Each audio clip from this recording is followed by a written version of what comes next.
Čo by sme vám takto zaželali asi takto v skorú rannú hodinu? Príjemné dobré ráno. To je dobrý nápad, Majka, ty si taká tvorivá. Budeme tu mať lovcov búrok, neviem, či ste o niečom takom už počuli, možno ste to zaregistrovali, sú ľudia, ktorí cestujú za búrkami, zaznamenávajú ich, fotia, nahrávajú a tak. Také dobrodružstvo, veľmi zaujímavé. Tak neviem, či nad Oxfordom sa blízka, ale ja myslím, že všade, kdekoľvek v Európe. Keď hovoríme o tom blízkaní a búrkach, my sme vám slúbili, že predstavíme zaujímavého hostia, ktorý je Storm Chaser. Áno, dobre to hovorím? Dobre. Palo Škoda, dobré ráno. Dobré ráno. Tak čo je to ten storm chasing? Storm chasing je vlastne slovo z anglického jazyka. Znamená to doslovný preklad do slovenčiny lov búrok alebo naháňanie búrok.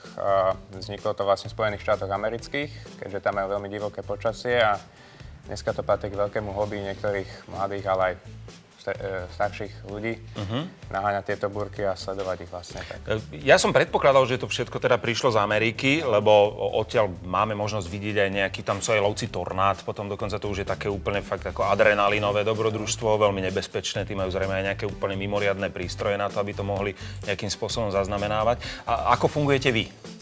Tak my sme zase vznikli oficiálne v roku 2009. Najprv sme boli vlastne jednotlivci, ktorí mali toto ako veľký koníček.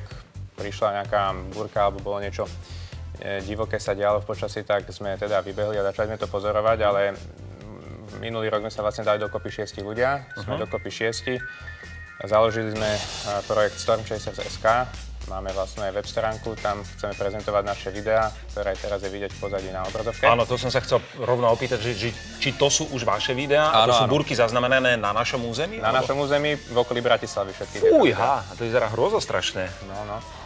Je to počasie, kde vlastne všetci ľudia, keď také niečo sa deje, tak odtiaľ odchádzajú a my tam chodíme. Áno. A na tých amerických videách tam je vždy počuť len také tie výkriky. Oh my God, oh that's great, oh come on. Nepočujeme zvuk z tých vašich, ale u vás to vyzerá tak asi podobne. Podobne, veľmi, presne tak, áno. My sme vlastne z toho úplne fascinovaní a celkovo je tam proste cítiť aj ten adrenalín u nás a tohto roku vlastne chceme to rozbehnúť naplno a tieto videá vlastne poskytnúť na internet. Myslíš, že to má aj nejaký také, že máte šancu pomôcť aj nejakým spôsobom vede, alebo že je to len také dobrodružstvo, len si to niečo zaznamenám, alebo môžete niekomu aj nejaké poznatky odovzdať? Môžeme odovzdať aj poznatky. Chceme spolupracovať aj so SHMU s systémom takým, že niekde, kde nemajú vlastne meracie stanice a pozorovacie miesta, tak chceme poskytnúť takéto materiály, prípadne napríklad dokumentáciu škôd, keď sa vyskytnú nejaké silné výchrice, búrky a krupobytie, tak vieme byť na mieste a zdokumentovať to všetko a poskytnúť tento materiál kompetentným ľuďom. Ale vy nemôžete byť úplne na všetkých miestach, lebo tá búrka, tak ona dá sa predpokladať, že príde a vy sa za ňou vyberiete, ale niektoré búrky vzniknú náhle, vy sa tam neviete dostať. Vy máte aj nejakých takých spoterov, alebo to sú takí ako stabilní spolupracovníci? Storm Chaser je ten, čo tie búrky naháňa. Spotter je vlastne človek, ktorý je na danom mieste, teda nehýbe sa. Buď to pozoruje v bydlisku, alebo tam, kde sa nachádza momentálne pri jeho činnosti a vie nám sprostredkovať tiež veľmi dôležité údaje.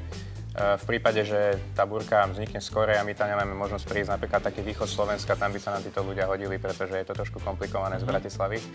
No jasne, no tak a hlavne keď sa dozvieš o tej búrke, tak než tam prídeš, už aj prehrmela, nie? Áno, čiže Storm Chasery, tých už máme dosť, sme 6, teraz budeme hľadať spotterov, aby sme si vedeli tak pokryť Slovensko a mať nejakú spätnú väzbu. Dobre, Palo, zatiaľ ďakujem za tieto informácie.